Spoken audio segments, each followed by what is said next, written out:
हाँ, पिछले वीडियो में हमारे नॉर्मलता के मैंने सवाल कराए थे। आज हम परासरण दाब ज्ञात करने वाले सवाल कराएंगे आपके लिए। ठीक, तो हम सबसे पहले क्वेश्चन को पढ़ते हैं। ग्लूकोज के 5% विलयन का 25 डिग्री सेल्सियस पर परासरण दाब की क्या करना है, गणना करना है। ठीक, और इसमें R बराबर आपका मान दिया है 0.0821 लीटर वायुमंडल। ग्लूकोज का अणु भार दिया है आपका 180।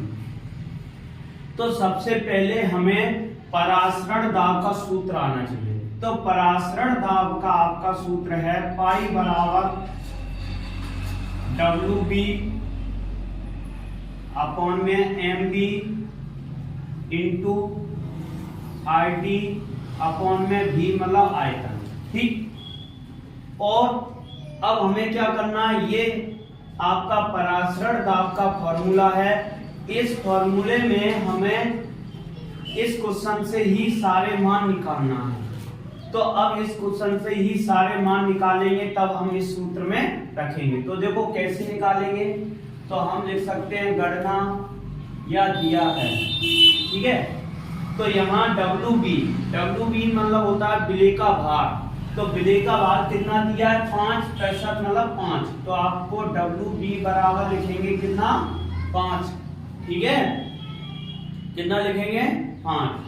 और MB कितना दिया है बच्चा, बताओ MB का मान कितना दिया है इसमें।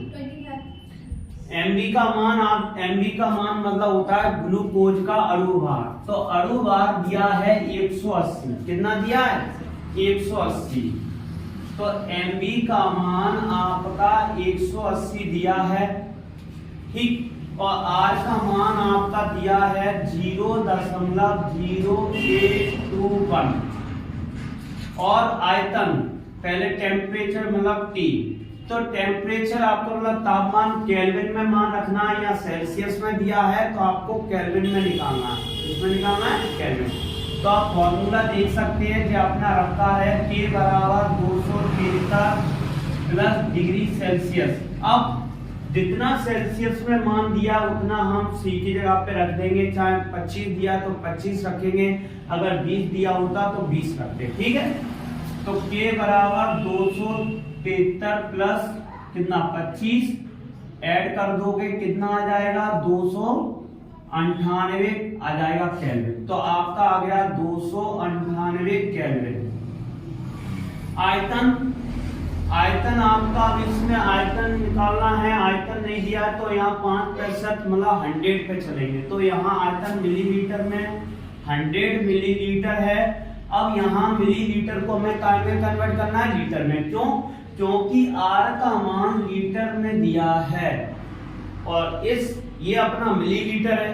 तो मिलीलीटर को हमें लीटर में चेंज करना है। तो आप क्या करते हैं, तब हम करेंगे आपका 100 अपॉन में 1000 का भाग देंगे, तो आपका आ जाएगा 0.1 लीटर। ठीक है, ये अपना आ गया 0.1 लीटर। ओके, तो अब ये सारे मान हमने निकाल लिए हैं। अब हम अपना नीचे परासरण सूत्र में ये सारे मान रख सकते हैं। तो पाई बराबर WB का मान 5 और MB का मान 180 इंटू R का मान कितना है 0.0821। ठीक है, T का मान कितना दिया है 298। और यहाँ आपका आयतन का मान कितना दिया है 0.1। अब सबसे बड़ी बात ये है, आप कंफ्यूजन कहाँ हो जाती है, जब हमारे दशमलव आते हैं तब। ठीक है, तो अभी मैं दशमलव जो लगे हैं तो दशमलव को हटाने का तरीका भी बताऊंगा। और सबसे पहले ये देखते हैं जो कट रहा है उसको काट लो।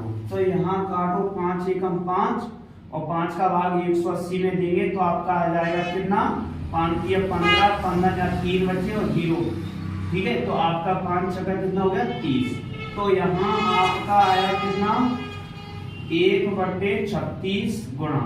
अब दशमलव ऊपर के अंक बाद है 1 2 3 4 अंक बाद है, तो नीचे आपका कितना हो जाएगा 10,000 हो जाएगा, मतलब 1 के बाद 400। और नीचे के अंक बाद है 1 अंक बाद, तो ऊपर 10 लिखेंगे। तो दशमलव को हटा देंगे तो आपका बचेगा कितना 821। ठीक है, और 298 गुणा 10, क्योंकि दशमलव हटाओगे तो ऊपर 10 का गुणा करोगे, नीचे दशमलव हटाया तो यहाँ 1 बचा और यहाँ के अंक बाद 0.4, तो यहाँ आपने एक के बाद 4 जीरो रख दिया, अर्थात मतलब 10,000। अब क्या करेंगे, तो पहले हम जीरो से ये जीरो काट दो, अब ये कट गया। अब क्या करते हैं, अब हम जिस टेबल से आपका 298 और 36 कट जाए उस टेबल से हम काट देते हैं। तो आप काटना, तो मैं सिंपल का 2 से ही काटता हूँ, क्योंकि सभी को 2 का पारा बहुत अच्छे से आता है, क्यों बच्चा है ना। तो 2 एकम 2, 2 अट्टे 16, 2 एकम 2, 2 चौको 8 और देन 2 नेम 18। तो आपका कितना आ गया, पाई बराबर 1 का गुणा करोगे ऊपर तो आपको 821 इंटू 149, नीचे कितना 18 का 1 में, तो 18 इंटू 1000। ठीक है, अब हम क्या करेंगे, अब हम पहले 821 गुणा 149 में गुणा करेंगे। तो गुणा करना सभी को आता होगा, और जिनको नहीं आता है तो मैं इधर रफ्तार कर रहा हूँ, रफ्तार देख सकते हैं। हम अपने पीछे बोर्ड परीक्षा में रफ्तार लिख सकते हैं पेज पे पीछे, जब हम पूरा रफ्तार करने के बाद उसको काट लीजिए। ठीक है, तो 821 गुणा 149। अब 9 का पारा पढ़ेंगे पहले एक बार, 9 एकम 9, फिर 9 का पारा 2 बार पढ़ा जाएगा, 9 दूनी 18 और हासिल कितनी 1, तो एक कैरी हो गया आपका। और 9 अट्टे कितने होते हैं 72, 72 और एक कितना होता है 73। ठीक, एक अंक छोड़ दिया नीचे, एक अंक बाद गुणा कर। ठीक है, अब 4 का पारा पढ़ेंगे, 4 एकम 4, 4 दूनी 8 और 4 8 कितने होते हैं 32, के अंक छोड़ दिए 2, तो 2 अंक बाद। अब फिर 1 का पारा पढ़ेंगे तो इतना ही आएगा, कितना आएगा 821, और अंक के नीचे अंक लिखेंगे, एक अंक के नीचे एक ही अंक है। तो यहाँ कितना आया आपका 9, 8 और 4 कितने होते हैं 12, 12 की 2 हासिल 1, 3 और 8 कितने होते हैं 11, 11 और 1 12, 12 और 1 हासिल कितने हो गए 13। ठीक है, हासिल कितनी 1, 7 और 4 कितने हो गए 7 और 4 11 और हासिल 1 कितने 12, हासिल 1 और 8 और 3 कितना हो गया 11, 11 और 1 कितना हो गया 12 हो गया बेटा। ठीक है, तो ये आपका गुणा करने पर इतना आ गया, तो हम यहाँ रख सकते हैं पाई बराबर कितना आ गया, इकाई, दहाई, सैकड़ा, हजार, 10,000, लाख, मतलब 1,22,329, 1,22,329 आ गया, और अपॉन में 18 गुणा 1000। ठीक, अब 18 का भाग हम इसमें देंगे जो 1,22,329 में। अगर भाग लेना नहीं आता है तो मैं आपको सिखा देता हूँ भाग कैसे। तो हमने ये रख लिया, आपका मान को गुणा करके निकाला था 1,22,300, ठीक है 29 है, और 18 का भाग देंगे। तो 18 का भाग देंगे भाई, पहले एक नहीं दूसरा ले लो, 12 कम है तो एक को ले लो। अब कितने हो गए 122। अब 18 का पारा ऐसा पढ़ो कि 122 से वर्षा, 18 का पारा ऐसा पढ़ो कि 122 से ज्यादा ना हो। तो 18 छक्के कितने होते हैं बेटा, 18 पंजे कितने होते हैं 90, और 18 छक्के 108। तो आपका भाग कितनी बार गया 108 बार गया। ठीक है, अब घटाएंगे तो यहाँ से कहां से लेंगे 12, 12 में 8 में 4, यहाँ कितनी बची 1 में 0 नहीं जाएगी 1, और 1 में 1 0। अब 14 है, अब ये अंक फिर उतार देंगे, यहाँ स्टेप बाय स्टेप से एक एक अंक उतरता जाएगा आपका। अब कितना हो गया आपका 143, कितना हो गया मनीष 143। अब क्या करेंगे, अब 18 का पारा फिर पढ़ेंगे कि 143 से ज्यादा ना हो। तो 18 सत्ते कितने होते हैं, 18 सत्ते कितने होते हैं 126 होते हैं। कितने होते हैं? 126। अगर दिया 8 बार करके देखोगे तो ज्यादा हो जाएगा, तो हम 7 बार देते हैं। तो आपका कितना आ गया? 126। ठीक, अब यहां से आम से लो 13 में से 6 गई, कितने आई बेटा? 7। अब यहाँ बची 3 में से 2 गई 1 और 0। अब नेक्स्ट अंक आपका कितना उतरेगा? 2। तो अब कितने हो गए? 172। ठीक है, अब 172, अब 18 का पारा ऐसा पढ़ना है कि 172 से ज्यादा ना हो, तो हमारा 9 बार जाएगा। 18 में कितने होते हैं? 162। कितने होते हैं?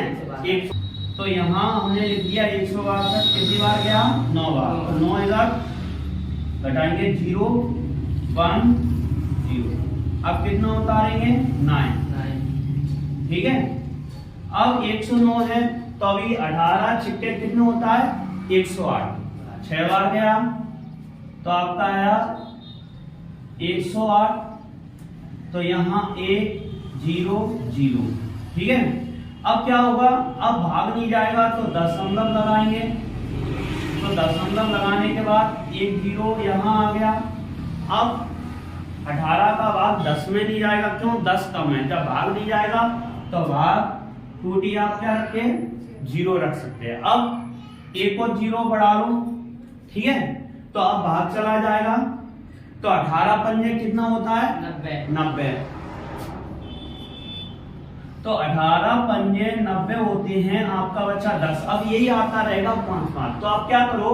दशमलव के बाद 2 अंक आ जाते हैं, बहुत है अपने पास। ठीक है, तो हमने 18 का इसमें भाग दिया, तो पाई बराबर आपका आया 6796.05 और अपॉन में कितना है? 1000। तो हम नीचे से 1000 हटाएंगे, मतलब 1000 हटाएंगे, तो हम 3 अंक का दशमलव और आने को हटा देंगे। तो हम 3 0 हटाने के बाद अपना 3.2 अंक आ जाए, तो 3 अंक और खिसक जाएगा है ना। तो आपका कितना आ जाएगा? पाई बराबर 6.796। ठीक, तो आपको पता है इतना आप लिख सकते हैं। अगर आपको और आगे करना है तो क्या करो? पाई बराबर, जब डिजिट अपनी कितना होता है? जब 5 से ऊपर होता है तो एक आगे ऐड कर देते हैं। तो ये मतलब 5 से ऊपर है तो हम पीछे के अंक हटाएंगे, तो आगे क्या करेंगे? 1 जोड़ देंगे। ओके, तो 1 इसमें जोड़ेंगे तो कितना हो जाएगा? 6.8 इतना आ गया आपका। अगर आपको इतना लिखना है तो इतना लिख सकते हैं, ने आप इतना भी मान रख सकते हैं। इसमें वायुमंडल और लिख देंगे। ठीक है, तो आज हमारा ये वीडियो आपको अच्छा लगा हो तो कमेंट जरूर कीजिए।